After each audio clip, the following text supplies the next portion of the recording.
8 फेरों का 8वां वचन। स्वाति ने इसी साल शहर के कॉलेज से पढ़ाई पूरी की है और अब उसके लिए जगह जगह से रिश्ते आने लगे हैं। स्वाति से ज़्यादा उसके रिश्तेदारों को उसकी शादी की चिंता है, इसीलिए जो भी स्वाति के घर आता वो किसी नए लड़के की खबर ज़रूर ले आता। अरे दीदी, ये फोटो देख के बताओ कैसा है। राहुल नाम है लड़के का, मेरी सहेली की बहन का बेटा है। अपनी स्वाति के साथ एकदम प्यारी जोड़ी लगेगी इसकी। ज़रा दिखाना, फोटो तो बढ़िया लग रहा है। कोई गलत आदत वादत तो नहीं है ना इसे? और कमाता कितना है? अरे कोई गलत आदत नहीं है दीदी, आप कहो तो एक मीटिंग करवा देती हूँ, फिर सब कुछ फाइनल कर लेना। हाँ हाँ, ये सही कह रही हो तुम। संडे को स्वाति के पापा भी घर पे ही रहेंगे। बुआ फिर वहाँ से चली जाती है और रात को स्वाति की माँ उससे कहती है, स्वाति बेटा, आज कमला बुआ ने एक लड़के की फ़ोटो दिखाई है। संडे को वो लोग मिलने आ रहे हैं, तैयार हो ना तुम बेटा।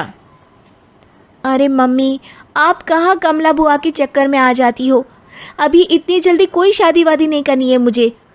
अरे बेटा, अच्छा लड़का है, बुआ जानती है उसे अच्छे से। हाँ स्वाति बेटा, एक बार मिल तो लो, बाद में देखेंगे आगे क्या करना है। वैसे तो कमला रिश्ता लाई है तो मना करने का तो कोई सवाल ही नहीं उठता। संडे की सुबह होती है और कमला बुआ राहुल और उसके मम्मी पापा को लेकर स्वाति के घर आती है। अरे आइए आइए भाभी, इसे अपना ही घर समझिए। इनसे मिलिए, ये मेरे भैया और ये मेरी भाभी हैं। नमस्ते भाभी जी, ये है हमारा लड़का राहुल, सरकारी नौकरी की तैयारी कर रहा है ये। वैसे आपकी बेटी कहाँ है? अरे स्वाति बेटा, बाहर आ जाओ।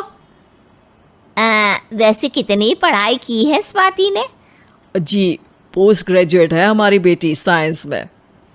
ये सब तो ठीक है, पर घर संभालना जानती है या नहीं? हमें कौन सी इससे नौकरी करवानी है, नौकरी तो मेरा बेटा करेगा ही। पर मैंने इतनी पढ़ाई की है और आप चाहती हैं कि मैं घर पर ही बैठी रहूं? अरे स्वाति बेटा, ये बड़ों की बात में तुम कहाँ बोल पड़ी? हम सब देख लेंगे क्या करना है क्या नहीं। हम तो इसी बात पर विश्वास करते हैं कि घर के लड़कियां घर में ही रहे तो ज़्यादा अच्छा रहता है।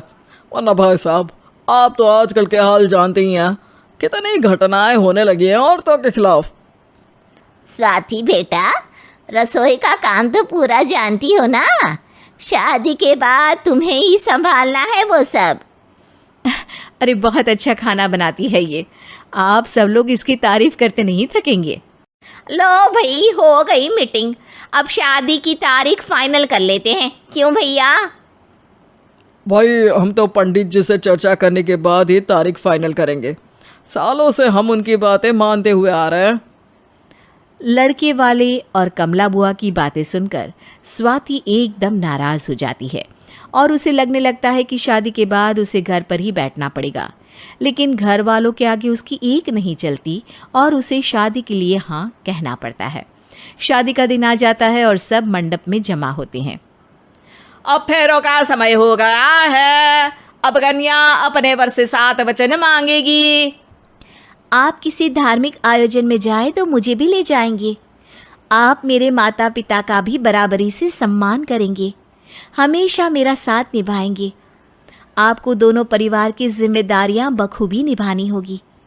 हर ज़रूरी बात में मेरी भी राय लेंगे। आप सभी गलत आदतों से दूर रहेंगे। आप मेरे अलावा किसी और औरत से कोई गलत संबंध नहीं बांधेंगे।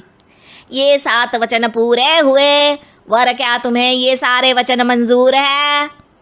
जी हाँ पंडित जी, मैं सारे वचन अच्छे तरीके से निभाऊंगा। अरे वाह वाह, बढ़िया तरीके से सब काम संपन्न हो गया।